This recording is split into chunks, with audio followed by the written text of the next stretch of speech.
प्रसाद का जो अपमान करेगा, मंदिर का जो अपमान करेगा, उसके निराकरण के लिए हम लोग तैयार रहेंगे। पहले समझाया जाएगा, नहीं समझेंगे तो हमारा पूरा व्यास समुदाय मिल करके एक आंदोलन खड़ा करेगा।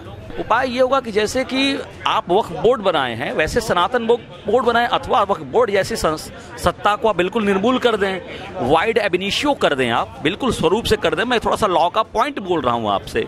और जो ये प्रसाद के क्रम में बात कर रहे हैं, तो धर्म सभा आर्टिकल 44 में बदलाव की बात, आर्टिकल 44 का इम्प्लीमेंटेशन किया जाए। शास्त्रों में बहुत उपाय हैं। हमारे यहाँ तो गंगा जल पी जाने के बाद भी शुद्धिकरण होता है। पंचगव्य पी लेंगे, गंगा जल पी लेंगे, तुलसी दल पी लेंगे, तुलसी दल को धारण कर लेंगे, तो इस सब चीज़ों से उपाय आप ये बता रहे हैं। बिल्कुल व्यासपीठ से इसका सब व्यास लोग हमको बताएंगे, सब जो प्रसाद पाए इस प्रकार का अन्य जन को करके है। देश भर में इस वक्त सबसे ज्वलंत मुद्दा जो है वो है तिरुपति बालाजी के महाप्रसादम में जानवरों की चर्बी का मामला।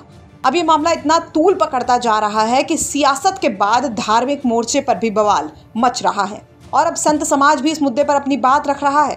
वाराणसी में अखिल भारतीय व्यास संघ की ओर से हिंदुओं को लेकर तमाम मुद्दों पर एक राष्ट्रीय अधिवेशन का आयोजन किया गया।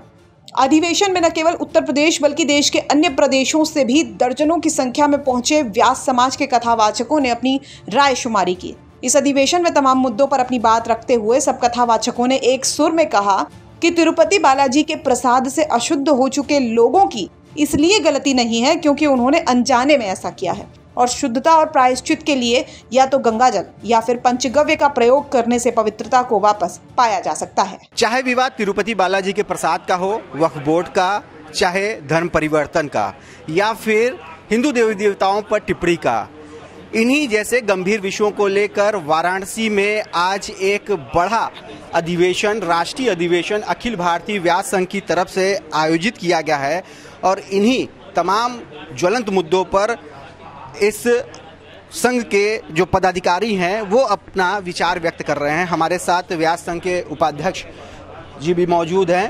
आपका पूरा परिचय और क्या कहेंगे, अभी जो समकालीन समसामयिक चीज़ें चल रही हैं तिरुपति बालाजी के प्रसाद की भी, उसी से शुरुआत करते। पहले अपना सर्वप्रथम हमारा नाम पंडित अच्युतानंद पाठक, अखिल भारतीय व्यास संघ के उपाध्यक्ष हैं, जो अध्यक्ष जी के आदेश से हम सारे लोग यहाँ मौजूद हुए हैं। जी, क्या कहेंगे जिस तरह से तिरुपति बालाजी के प्रसाद का मुद्दा चल रहा है, उसको लेकर क्या कहेंगे आप? प्रसाद का जो मुद्दा चल रहा है, प्रसाद का जो अपमान करेगा, मंदिर का जो अपमान करेगा, उसके निराकरण के लिए हम लोग तैयार रहेंगे। पहले समझाया जाएगा, नहीं समझेंगे तो हमारा पूरा व्यास समुदाय मिल करके एक आंदोलन खड़ा करेगा।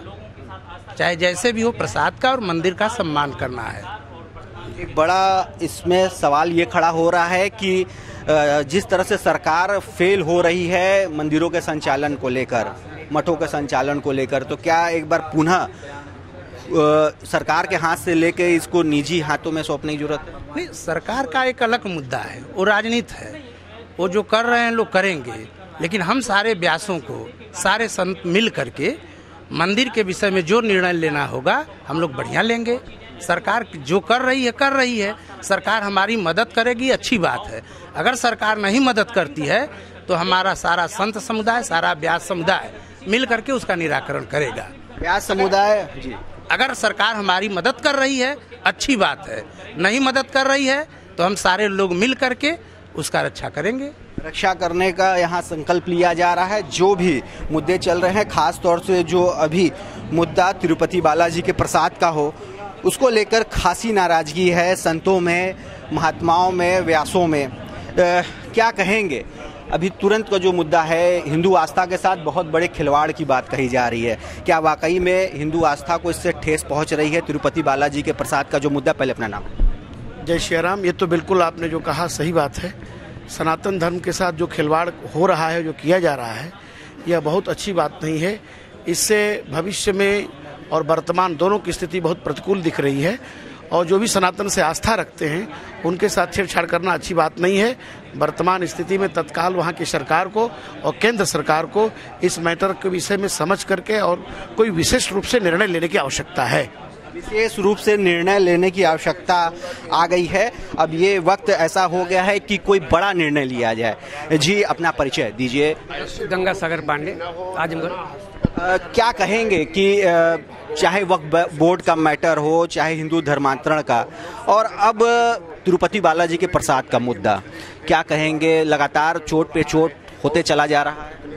देखिए, ऐसा है, कोई भी धर्म हो, उसकी जो अपनी व्यवस्थाएं हैं उस हिसाब से उसकी पवित्रता को नष्ट नहीं करना चाहिए। और जो तिरुपति बालाजी में हुआ है वो बहुत ही निंदनीय और बहुत ही महापाप युक्त है। ऐसा होना नहीं चाहिए। और ये बताएं, जो मांस का, चर्बी का और मछली का तेल जो हमारे प्रसाद के लिए अत्यंत निंदनीय है, अत्यंत महापाप युक्त है, उसको वहाँ के सरकार के सह पर मिलाना या दूषित करना, ये माने घोर अपराध है। घोर अपराध है। इस संघ से जुड़े हुए तमाम पदाधिकारी हैं, वो अपनी बातों को इस मंच के जरिए साझा कर रहे हैं। क्या कहेंगे? क्या किसी ठोस निर्णय पे पहुंचे हैं आप लोग? क्योंकि लगातार जिस तरह से हिंदू आस्था का सवाल खड़ा किया जा रहा है और कहा जा रहा है ये लगातार चोट पे चोट चला जा रहा है। अपना परिचय। राष्ट्रीय महामंत्री के रूप में मैं यही इतना कहना चाहूँगा, और इसीलिए आज बैठक हुई है कि जिस प्रकार से हम लोगों की आस्था के प्रति खिलवाड़ हो रहा है, प्रसाद जैसी पवित्रता को भी छिपा करके लोग इतनी अपवित्रता के साथ उसको परोसे, आज लाखों करोड़ों लोगों की आस्था चोटहिल हो रही है कि इस ढंग से प्रसाद का वितरण हो रहा है, और वो भी जानबूझ करके किसी के द्वारा। इसलिए हम लोगों की सरकार से अपील है कि हमारी मंदिर की पवित्रता को बरकरार बनाए रखें, और जो भक्तों की है आस्था उसको चोटहिल न करें।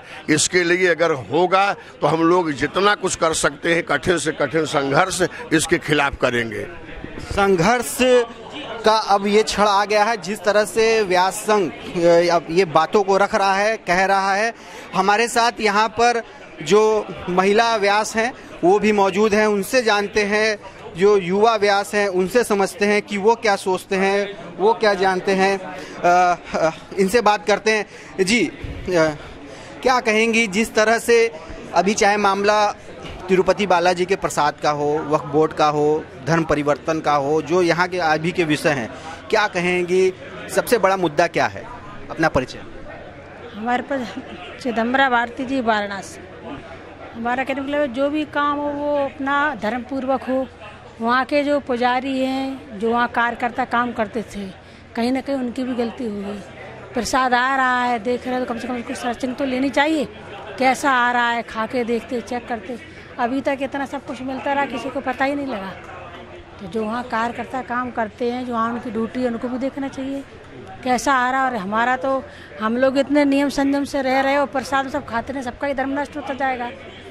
अपने घर में सब जगह नियम पूर्वक रह रहे हैं, और जो मेन चीज़ प्रसाद है उसमें हम खा के सब अपना धर्म नष्ट कर रहे हैं। तो फिर मंदिर में विश्वास नहीं करेंगे, किस पे करेंगे? आपका नाम, आप परिचय। क्या कहेंगी? क्या वास्तव में हिंदू आस्था के साथ बहुत बड़ा खिलवाड़ हो रहा है? कोई कुचक्र के चलते ये सब किया जा रहा है? मैं कथा वक्ता प्राची देवी हूँ। मेरा इतना ही कहना है कि कहीं ना कहीं मंदिर की भी गलती है, और जो धर्म में साथ हो उसका साथ दो, बस इतना ही कहना है। ठीक है। कहीं ना कहीं मंदिर की भी गलती मान रही हैं तो जो महिला कथावाचक हैं, और यहाँ पर एक निर्णय लिया जरूर गया है कि अब जो सीमा है बर्दाश्त करने की वो कहीं ना कहीं पूरी हो गई है। अब एक निर्णय लिया जाएगा, और इसको लेके लगातार कहा जा रहा है कि जो व्यास संघ है वो इसको लेके एक तरह से आंदोलन के मूड में आ चुका है। जानते हैं तमाम व्यास मौजूद हैं, क्या कहेंगे जिस तरह से चीज़ें लगातार हो रही हैं एक के बाद एक? परिचय पर। राघवेंद्र पांडे। सौभाग्य कहिए कि मैं यहाँ का राष्ट्रीय प्रवक्ता हूँ, लेकिन बड़े अंतिम समय पर पाछे पहुँचने से नावा वाली बात मिली है। और जो वर्तमान परिवेश है, और प्रसाद के क्रम में, तिरुपति बाला के क्रम में, अथवा वक्फ बोर्ड के क्रम में, या वर्कशिप एक्ट के क्रम में, तो उसका एक मूल सूत्र है आर्टिकल 44 अनुच्छेद 44। अगर हम शासन सत्ता के के सापेक्ष देखें तो आर्टिकल 44 एकमात्र उपाय है। क्या इससे उपाय निकलेगा? उपाय ये होगा कि जैसे कि आप वक्फ बोर्ड बनाए हैं वैसे सनातन बोर्ड बनाएं, अथवा वक्फ बोर्ड जैसी सत्ता को आप बिल्कुल निर्मूल कर दें, वाइड एबिनिशियो कर दें, आप बिल्कुल स्वरूप से कर दें। मैं थोड़ा सा लॉ का पॉइंट बोल रहा हूं आपसे। और जो ये प्रसाद के क्रम में बात कर रहे हैं तो धर्म सम्राट आर्टिकल 44 में बदलाव की बात, आर्टिकल 44 का इम्प्लीमेंटेशन किया जाए, सभी जगहों पे समान जगहों पर किया जाए। और बड़ी चीज ये है कि प्रसाद बनता कहाँ है? प्रसाद बनता है मंदिर के गर्भगृह में। धर्म सम्राट स्वामी करपात्री जी का एक मूल मंत्र था, मंदिरों की मर्यादा सुरक्षित रहे। इसको प्राइवेटाइजेशन और पब्लिक सेक्टर में की बात न करिए। लेकिन जिस तरह से तमाम श्रद्धालु लाखों की संख्या में है, काशी विश्वनाथ मंदिर में भी आ रहे हैं, रिकॉर्ड है कि पूरे देश में सबसे ज्यादा श्रद्धालु यात्री तीर्थयात्री यहाँ आ रहे हैं, लेकिन कैसे संभव है कि गर्भगृह में प्रसाद बने और सब तक लाखों लोगों तक पहुंच जाए? इसीलिए ये अलग अलग वेंडरों को सौंपा जाता है, जिम्मेदारी बांटी जाती है। जिस प्रकार से छोटे से गर्भगृह को विस्तार कर दिया गया शासन सत्ता के द्वारा, विश्वनाथ प्राइवेट लिमिटेड ट्रस्ट बना दिया गया, तो वहां आप उस प्रकार से बना नहीं सकते हैं। ये तो सरकार अपनी नाकामी निकालने के लिए वेंडरों को आप व्यवस्था कर रहे हैं। आपने केवल मंदिरों की मर्यादा को सुरक्षित नहीं रखा, धर्म सम्राट करपात्री जी की बात को बात नहीं रखा, केवल और केवल मंदिरों को आप निर्मूल करने के क्रम में है। शुक्र मनाइए कि जिसके वास अपने देवता वो बचाए हुए अपने कुछ कानून के आधार पर, नहीं तो सरकार तो बिल्कुल एकदम बेलगाम हो चुकी है। उनको क्यों दिखता है कि कैसे मंदिरों के अंदर पैसा है और मंदिरों को पैसा चाहते सत्ता शासन से विमुक्त हो, दूर किया जाए मंदिरों को। मैंने फिर वही कहा, मैं दोबारा रिपीट करूं, मंदिरों की मर्यादा सुरक्षित रहे। और मंदिरों की मर्यादा सुरक्षित रहेगी सनातन धर्म के अनुयायियों के द्वारा, जो मंदिर के रक्षक है, मंदिर के जो पुजारी हैं, मंदिर के प्रबंधक हैं, जो विप्र हैं, जो वेद पाठी ब्राह्मण हैं, जिनके द्वारा भोजन प्रसाद भोग प्रसाद बनाया जाता है, उसके लिए प्रसाद की परिपाटी को आप रखा जाए। आप केवल कमर्शलाइजेशन करके केवल उसके व्यवसायीकरण करके आप काम नहीं कर सकते। आप जरा वैष्णो देवी को देखिए, भगवान को अर्पित होता है भोजन, केवल बाहर 1 किलोमीटर पहले ही से आपको केवल एक चूरा चटनी दे दिया जाता है, लेके चले जाते हैं आप। तो ये केवल धर्माभास के जीवन में कोई ना रहे, स्पष्ट बात करें। दूसरी बात करें कि केवल आर्टिकल 44 इम्प्लीमेंट करें। इधर बात सरकार शासन सत्ता को करें, केवल भारत को ही आप सीधी सीधी बात करें, धर्म हिंदू राष्ट्र घोषित करें साहब, एक सीधी बात, हिंदू राष्ट्र घोषित करें, डर के नहीं रहना है। व्यास संघ, अखिल व्यास संघ के बहुत करने की बात कहाँ से हो गई? जो लोग मंदिर का संचालन कर रहे हैं, जो विवाद हो रहा है, वो तो साथ के ही गैर सनातनी या गैर दूसरे धर्म के लोग तो हैं नहीं। यहाँ पर तो चीजें आप दूसरी तरफ से मिल रही हैं। देखिए, उनके अंदर ऐसा वामपंथी कीड़ा डाल दिया गया है, ऐसा वामपंथी कीड़ा डाल दिया गया, ऐसा लिटरेचर बना दिया गया है। और उसके बाद ही हमारे गुरुदेव भगवान शंकराचार्य पुरी के पीठाधीश्वर कहते हैं कि उनकी शासन सत्ता में आप चाहे जजेस कर लीजिए, 50-60 परिवार ही एक जजेस बनते हैं, चाहे सुप्रीम कोर्ट के चाहे हाई कोर्ट के। आप चाहे IAS PCS की लॉबी बना दीजिए, उनको कभी भी राष्ट्र नीति में क्या राम नीति पढ़ाई जाती है? क्या सनातन धर्म के शास्त्र को पढ़ाया जाता है? कहाँ कभी श्री भारत जय संहिता की राष्ट्रनीति से पढ़ाई जाती है? कदापि नहीं पढ़ाई जाती है। लेकिन क्यों? वो ऑक्सफोर्ड में पढ़ाई जाएगी, वो जो बाइडेन के देश में पढ़ाई जाएगी, यहाँ नहीं पढ़ाई जाएगी। मैं पुनः निवेदन करूं कि ये धर्माभास को तोड़ना पड़ेगा। और अगर हमको हिंदू राष्ट्र नहीं घोषित कर, बड़े प्रेम से आप विराथू को देखिए ना, विराथू को देखिए, ऐसे सर झुका के धीरे से, हम तो कुछ बहुत ज्यादा उत्तेजना पूर्वक बोल रहा हूं, उसने प्रेम से, वो विराथू नाम का एक संत, उसने रोहिंग्याओं को पददलित कर दिया। और उसके भाषण को सुनने के लिए करोड़ों जनता जनार्दन रहती है। वो जाति का बौद्ध है, वो बौद्ध धर्म का पालन करता है, लेकिन रोहिंग्या उसके नाम से थर थर कांपते हैं। ठीक है, तो आर्टिकल 44 को पूरी तरह से इम्प्लीमेंट करने की मांग हो रही है। साथ ही साथ हिंदू राष्ट्र एक मात्र उपाय बताया जा रहा है कि अगर हिंदू राष्ट्र देश घोषित हो जाता है तब सारी समस्याओं का निराकरण हो जाएगा। संघ के संरक्षक हमारे साथ मौजूद हैं। जी, क्या कहेंगे? शिवाकांत मिश्र सरस, संरक्षक अखिल भारतीय व्यास संघ। अब आप पूछें, क्या पूछें? बार बार कहा जा रहा है हिंदू राष्ट्र अगर घोषित हो जाएगा सारी समस्याओं का हल हो जाएगा। यह तो होना ही चाहिए। और एक बात बता दें, पूरे विश्व में जितने भी लोग धर्म केवल सनातन धर्म है, और मत मजहब हो सकते हैं, सबके शुरू होने की एक तारीख है, प्रवर्तक का नाम है। लेकिन जब से सूर्य, चंद्रमा, धरती, पृथ्वी ये मौजूद है, तब से ये हमारा सनातन धर्म है। और संसार में जितने भी जीव ये मनुष्य पैदा होते हैं, जन्म से सभी हिंदू होते हैं, बाद में क्रिएटेड हैं, जितने भी हैं क्रिएटेड है, बनाए गए हैं। इसलिए उसकी पुनर्स्थापना होनी ही चाहिए, इसमें कोई संशय की बात नहीं है। धर्म केवल हिंदू राष्ट्र की पैरवी हो रही है कि भारत को अब जरूरत है हिंदू राष्ट्र घोषित करने की। हमारे साथ कार्यक्रम के संयोजक हैं या पूरे कार्यक्रम के कर्ता धर्ता अध्यक्ष बालक दास जी भी मौजूद हैं।